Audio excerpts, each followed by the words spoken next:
চলেন সূত্র দেখি মুখস্থ স্যার আমি করতে পারি কিনা। তো এখানে আমরা লিখছি a plus b whole cube. তো প্রথমে আমরা এ লিখলাম, মানে প্রথমে এ আছে এ লিখলাম, তার পরবর্তীতে 3 লিখব, দুইটা 3 লিখলাম, তার পরবর্তীতে বি আছে লাস্টে আমরা বি লিখলাম।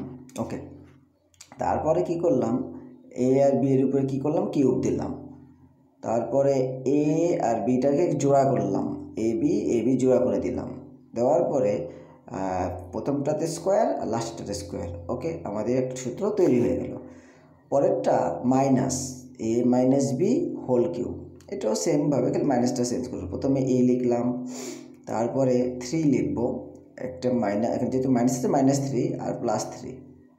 ওকে, তার পরবর্তীতে লাস্টেরটা কী হয়েছে, লাস্টেরটা লিখলাম মাইনাস, যেহেতু মাইনাস আছে তো মাইনাস বি কিউব। তারপর কিউব দিলাম, তারপর দুটাকে কী করবো, এখন জোড়া করব।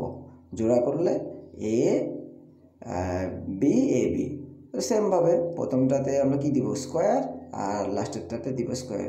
দেখেন।